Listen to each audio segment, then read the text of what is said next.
Hello বন্ধুরা, আজকে আমি নিয়ে চলে এলাম বাটার এগ গার্লিক।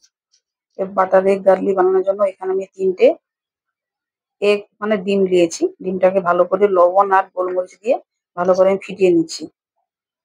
ভালো করে কিন্তু মানে ফিটাতে হবে। আর এটা কিন্তু বানাতে খুব সোজা। যে কেউ পারবে বানাতে, আর খেতে দুর্দান্ত লাগে। তো চলুন, তাহলে আমি ফিটানো হয়ে গেছে। এখন আমি একটা স্প্যানে ওই বাটার দিয়েছি। বাটারটাকে আমি গলিয়ে দিয়েছি। এরপরে আমি এখানে একটা যে ফিটানো ডিমটা ছিল ওটাকে দিয়ে দিলাম। এবার এটা একটু মানে যেমন ডিম ভাজা হয় ওটাকে সেভাবে ভাজবো। এবারে উল্টে দিলাম। উল্টে দিয়ে দেখুন একটু করে কেটে দিচ্ছি। মানে একদম মানে ভুজিয়া করবেন না। মাঝখানে একটু করে পিস পিস রেখে কেটে দিবেন। এইভাবে কাটবেন। এটা কিন্তু রুটি, পরোটা, নান, কুলচা এদের সঙ্গে দারুণ যায়, দারুণ যায়। মানে খেতে দুর্দান্ত লাগে। বানাতে খুব সোজা, একদম সোজা। মানে কাউকে যদি বানিয়ে খাওয়াবেন, ও বসে কথা বলতে বলতে কিন্তু এটা হয়ে যাবে। এতটা সোজা বানাতে।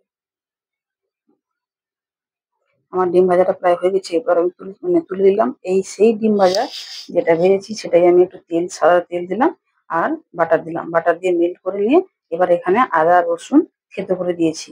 থেতো করে দিয়েছি। এখানে একটু কাঁচা গন্ধটা চলে যাক, ততক্ষণ পর্যন্ত একটু নাড়িয়ে দেবো। সবাই ভালো থাকবেন, সুস্থ থাকবেন। আমার চ্যানেলে সবাইকে স্বাগত। সবাই একটু সাপোর্ট করবেন। এই পর্যায়ে আমি কি করলাম না, একটু কর্নফ্লাওয়ার দিয়ে দিলাম। ১ চামচের মতন কর্নফ্লাওয়ার দিয়ে দিবেন।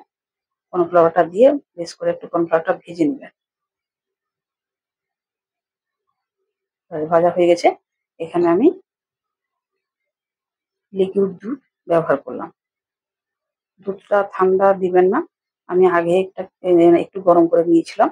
তার জন্য আমি দুধটা দিলাম। দুধটা ফুটে ওঠার সঙ্গে সঙ্গে পরে আমি এখানে ধনেপাতা, কাসুরি মেথি, তারপরে তোমার চিলি ফ্লেক্স, তারপরে গোলমরিচের গুঁড়ো আর একটু গরম মসলা সবকিছু দিয়ে আমি ভালো করে নাড়িয়ে চাড়িয়ে দিচ্ছি। দেখে নিন, দেখতে পাচ্ছেন? এটা কিন্তু দুধেই হবে। এরপরে আমি ওই ডিমগুলাকে দিয়ে দিলাম। ভাজা যে ডিমগুলা ছিল ওগুলাকে আমি দিয়ে দিলাম। ব্যাস একটু নাড়িয়ে চাড়িয়ে এখানে লবণ, চিনি একটু মিষ্টি, মিষ্টি হবে। লবণ, চিনিটা অবশ্যই দেখে নিবেন। ঠিক আছে? আর একটু বাটার দিয়ে দেবো। দেখুন কতটা ভালো হয়েছে দেখতে। ব্যাস দেখতে পাচ্ছেন কতটা সুন্দর হয়েছে। তো অবশ্যই নামানোর সময় পরে একটু বাটার দিবেন। আর অবশ্যই একটু কেওড়া জল ছিটিয়ে দিবেন। দারুণ টেস্টি, দারুণ স্বাদে পরিবেশন করুন। খুব ভালো লাগবে।